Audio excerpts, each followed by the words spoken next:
Hi guys, Tracy here. So today we're going to touch on the 12 steps of Alcoholics Anonymous, also NA, Overeaters Anonymous, gamblers, sex addiction, and all of that. They all have the same 12 steps. And the reason that I think it's beneficial to share it is because it's life transforming. And the spiritual foundation of the program is a little different than religion in that there are no requirements that you believe anything about God. It's that your own experience is your reality. So there are no hierarchies, there's no rules or regulations, there's no dues or fees, there's no membership. Everybody's welcome, and you can never be excommunicated. And somebody doesn't really know what will happen when they go to AA as far as their life transformation. And so I just wanted to touch on the steps and go through them one by one. This is for people that either are in the program or you might think you have a problem. You love somebody that has a problem, or you think has a problem, or you're a counselor and you want to be more familiar with the 12 steps. My personal experience is both of Alonon, because I was around alcoholism, and to alcohol as well. And I have 13 years sobriety. So let's go ahead and get into step one. Step one, admitted that we were powerless over alcohol and our lives had become unmanageable. Well, there's two parts to this step. The first part is being powerless over alcohol. Who wants to admit that they have complete defeat when it comes to a substance or something? And the paradox of powerlessness is the first time that you're able to be honest and say that something has power over you. In other words, you're unable to control it.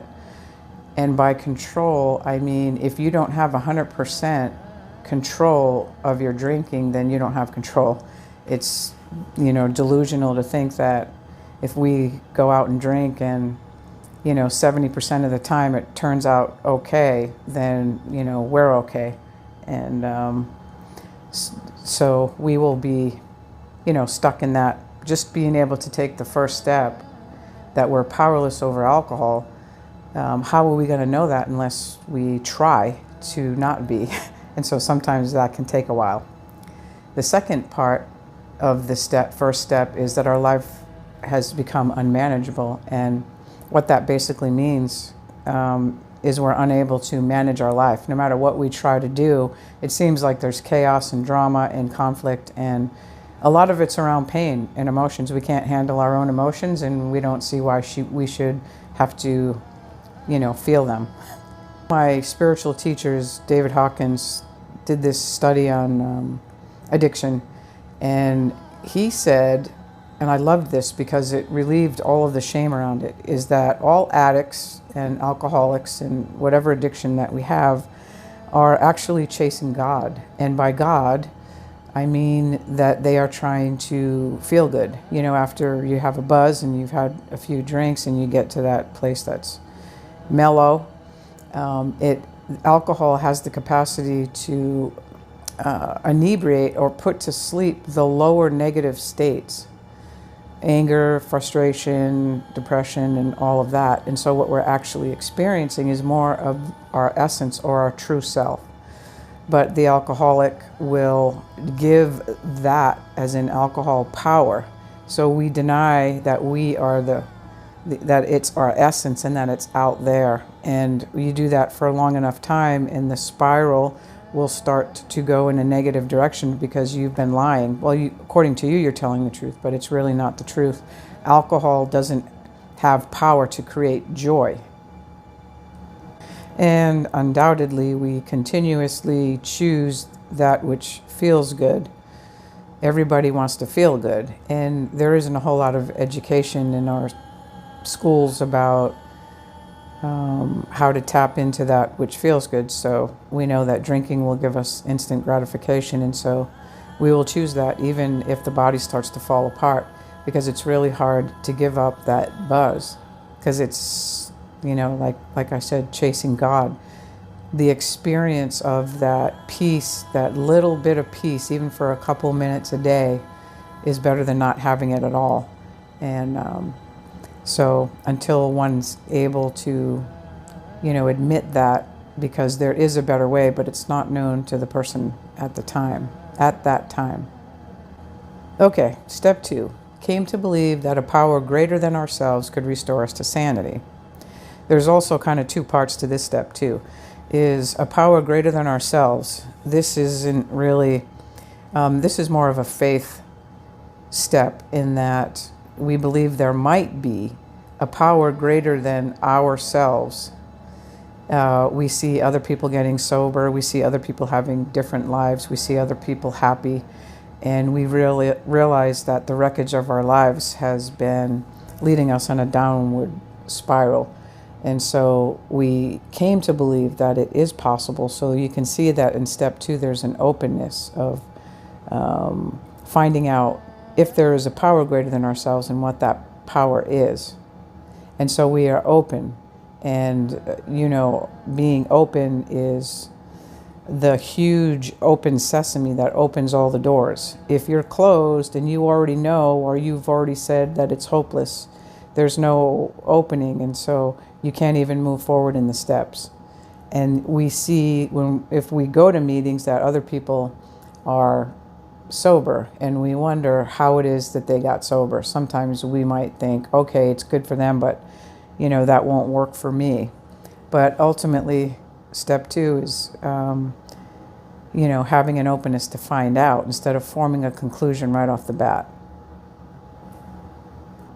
Okay, step 3. Made a decision to turn our lives and our will over to the care of God as we understand God.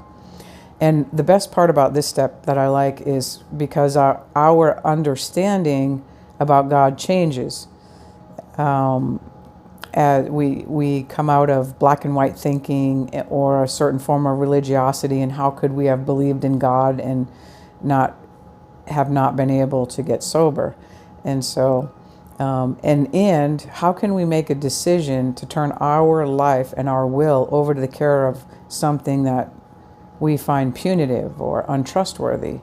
And so the decision isn't really, in the beginning, a wholehearted, full decision. And it doesn't really have to be of that I am going to make 100% decision to turn my life and my will over to the care of something that I don't really know anything about, or how that can help me, how that can help me now. Can it only help me after I die, or can it actually help me now while I'm alive? And so this is a very deep step in which it's not, even though we make a decision, because it's, making a decision is setting an intention. Making a decision is very important, but it's not, we continue to make this decision on the 3rd step as we move along through the years, most likely for the rest of our lifetime, making this one decision over and over as we gain trust in that field of whatever we can call God. So on to step 4, made a searching and fearless moral inventory of ourselves. And this is searching out our life and being honest. And we start contemplating, writing things down. The 4th step, a lot of people don't want to go to the 4th step because then it involves trusting someone else, because the 5th step is, telling someone, not just keeping it to oneself. So an inventory of what we have held in mind, what we believed is unfair, the resentments that we had. It's really hard to have gotten to the 1st step when we're always blaming, or we are holding in mind that we have really good reasons for why we do what we do, and we're unable to take responsibility fully to even get to the 1st step when it's always someone else's fault. We haven't even begun to see our part in it. So Taking a fearless moral inventory is having the courage to actually look at ourselves, most likely for the first time. And let me back up a little bit on there's when we go to diagnose, alcoholism or any other addiction is self-diagnosis. What good does it if the whole world tells you you have an addiction if you don't know it? And so ultimately it has to be something that you come to know, because it's your life. And if everybody knows it except you, then there's nothing that you're going to do about it, and you won't be open. So that's why it's a self-diagnosis. Okay, step 5, admitted to ourselves and to another the exact nature of our wrongs. And this is where we actually speak to another person and we tell them. Kind of cleans the closet of keeping everything to ourselves or just on paper. We're actually admitting to another human being the exact nature of our wrongs, and we're speaking it and we're hearing it out loud. And there's trust, because now this other person has our inventory, and we still haven't worked through a lot of our guilt and shame, and we don't want them to go tell our story or judge us. And so it does take great courage to actually do the 5th step, because you're actually speaking it to another. Step 6, we're entirely ready to have God remove these defects of character.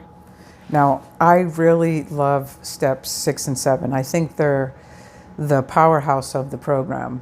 And when we are entirely ready to have our defects of character removed, first you have to see them, which to me are attitudes. Negative attitudes, they are also behaviors, but mostly attitudes. They affect us negatively, so why wouldn't we be entirely ready? We do believe that we are those defects of character, and we can't see how we're going to change at this point. But we just became entirely ready to have these defects of character removed. And we have to be aware of actually what they are. These are really harmful in relationships, and they control, and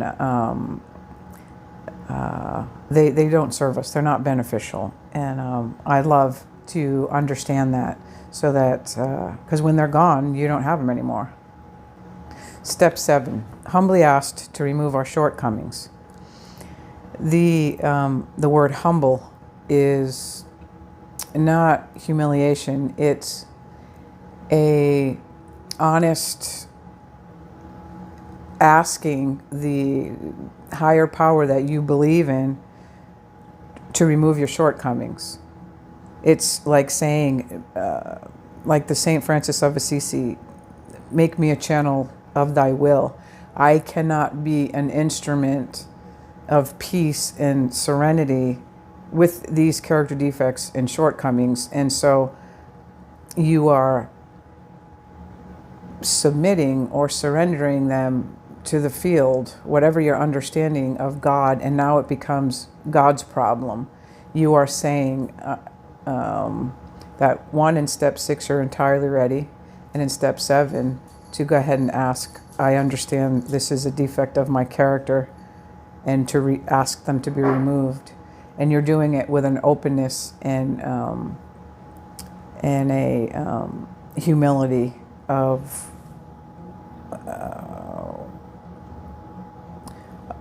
there's faith in the humility, and an honest appraisal of it's not serving and beneficial to humanity or to God or to oneself to keep them.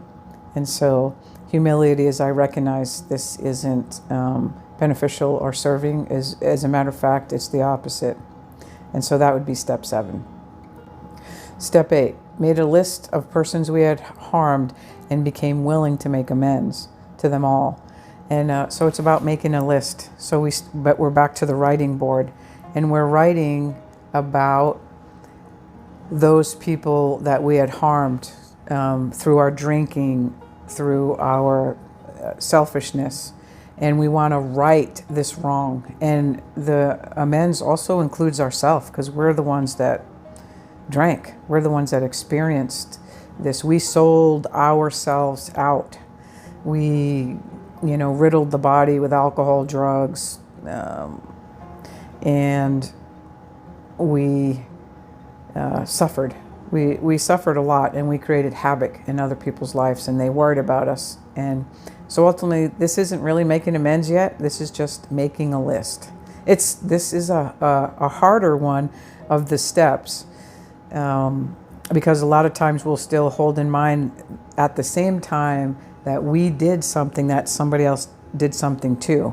And so to be able to separate what is my part from, what is theirs. A lot of times we'll, mesh it together and say, well, they owe me an amends too. But this is being free from the egoic mind. And when later on, of course, it's hindsight, we actually are free from our own thinking, which we actually believe is about other people, and it turns out to not be that at all. But when we're on this step, we certainly do believe that we have harmed other people, and one of the amends that we make is a living amends, because there's two parts to the amends.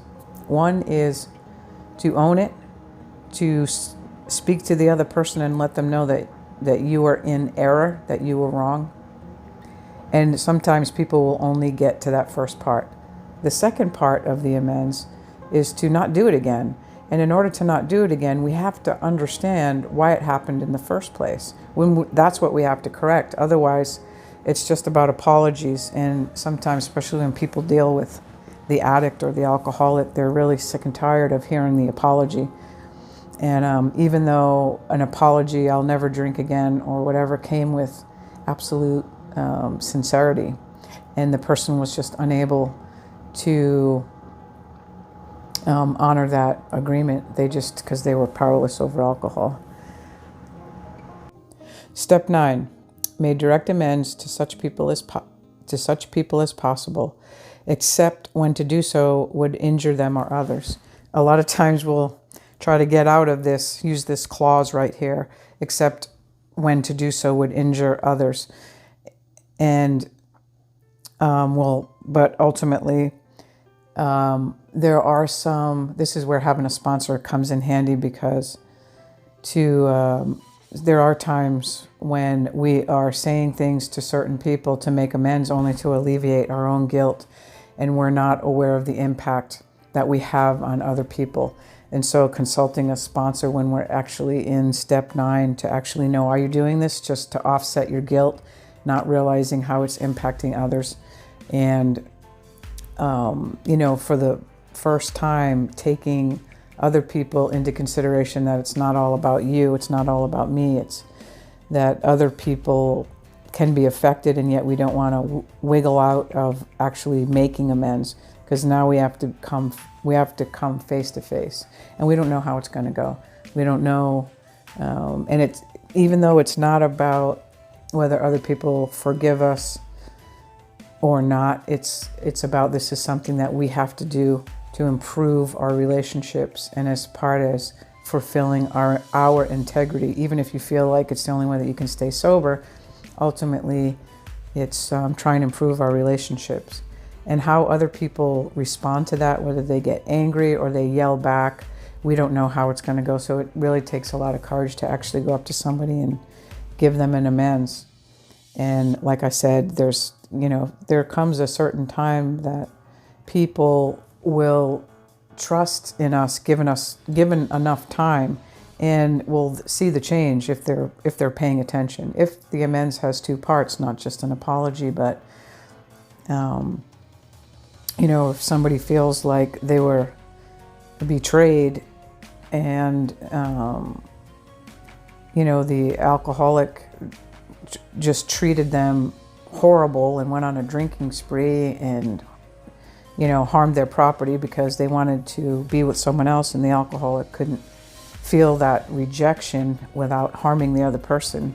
Part of that amends is realizing that what they did was for them, not to you or not to me.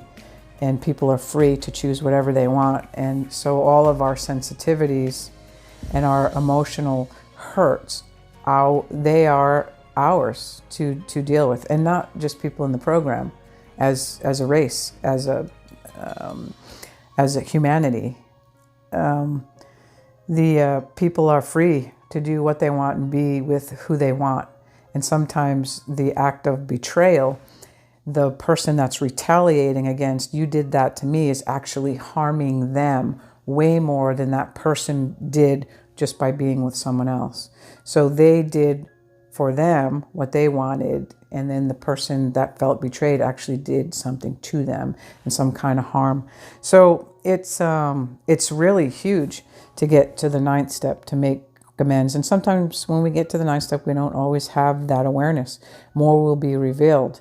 I know that that's what the case was for me, that I got a deeper understanding, and we want to be free of our negativity, and we want to have good relationships with people, and we want to be integrous, and we want to be honest, and we want to have fun, and we want to feel good, and we want to do it not through drugs or alcohol. We want to tap into the real, authentic joy through the source of joy, which is the universe, the God, whatever that is.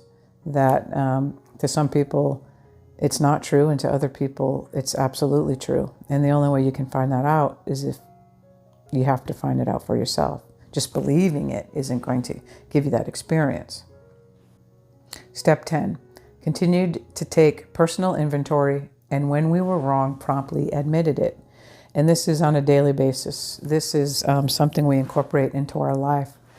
And instead of trying to weasel out and get out of being wrong, and it's not about being a martyr or, pleading or can't you see how wrong I am?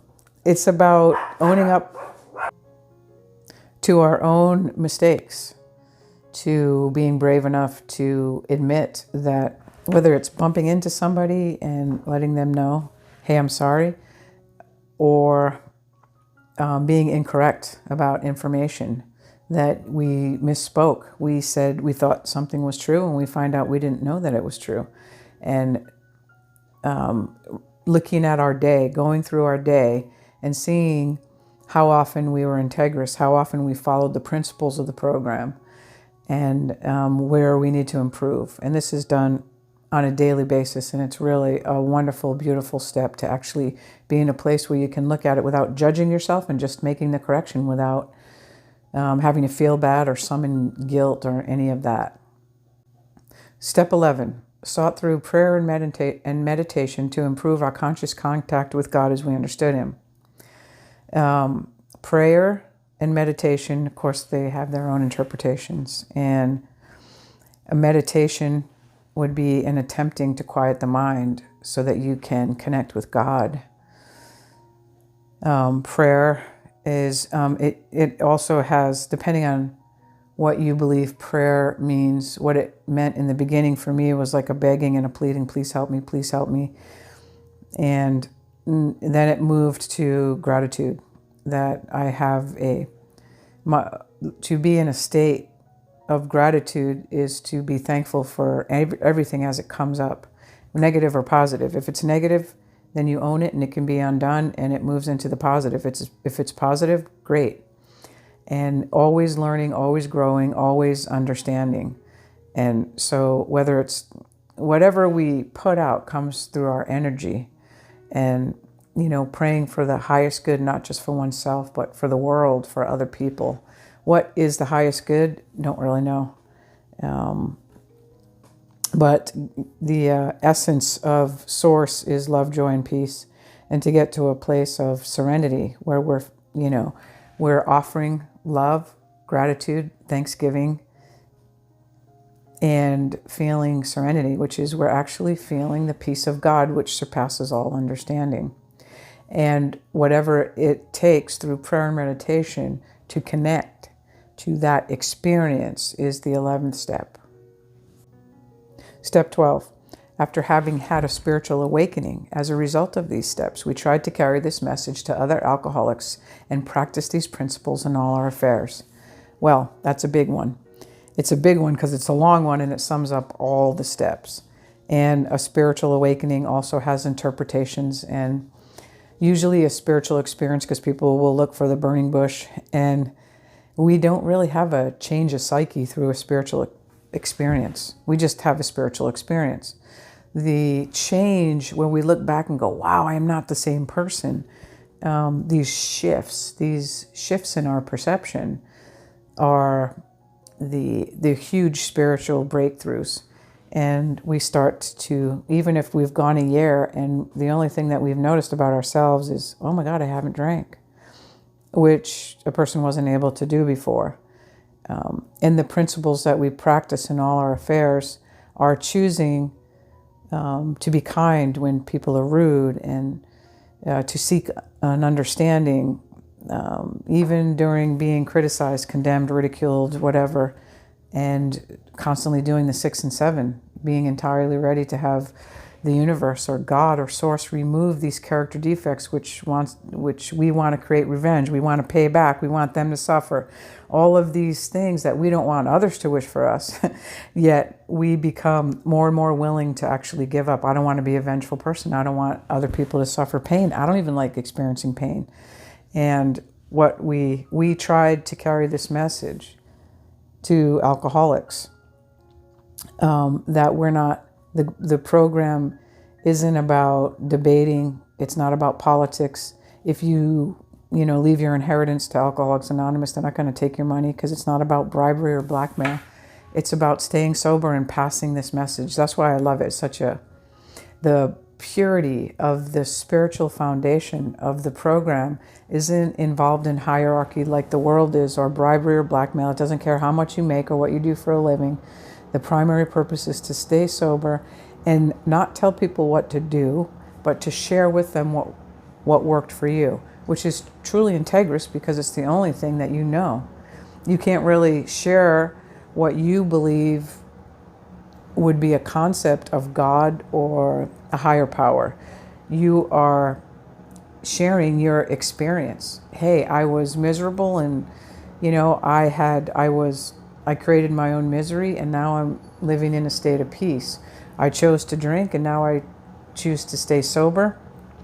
I've surrendered all of the egoic character defects and shortcomings, and they've been transcended, and I have this peace that I never had before, and I of myself couldn't do it. So that to me is proof that there's a higher power. What that is or how that operates, I don't know, but I know my life before was horrible and my life now is amazing.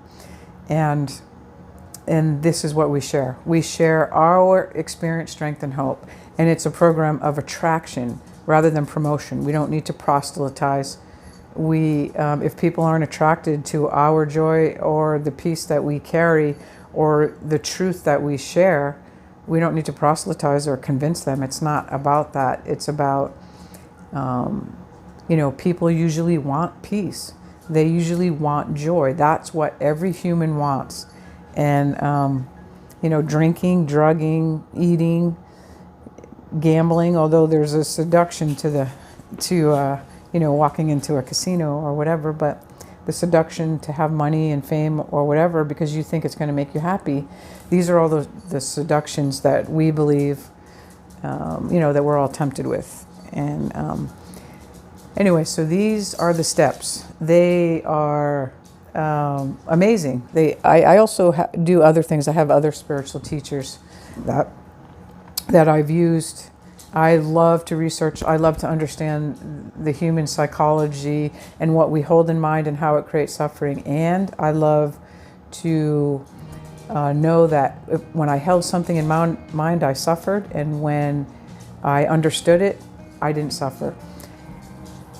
And I love to share this with other people. And when I see their eyes open from them going from suffering to not suffering, to me, that's the best joy of life. It's being able to share what I've come to understand, and seeing if other people can get out of their suffering. I mean, it's who would not share that, to let people suffer and not share that it's possible to get out of suffering and move from an addiction to a state of peace and joy, and the courage that it took to actually move through all of this. That even though we alcoholics seem different, we as a humanity are the same when it comes to the ego. It's just that alcoholics wanted to feel good and they wanted it now, and they had an unconscious, they weren't aware, refusal to move through pain. Makes perfect sense. Who wants to move through pain? And so when we're finally able to actually move through our pain without medicating ourselves, it takes a tremendous amount of courage and bravery and surrender, because really only a higher power or God could actually accomplish that. The ego can't do that because in and of itself, it is powerless. Anyway, this is it. Just a quick overview, just to share this with you. Peace to you. Out.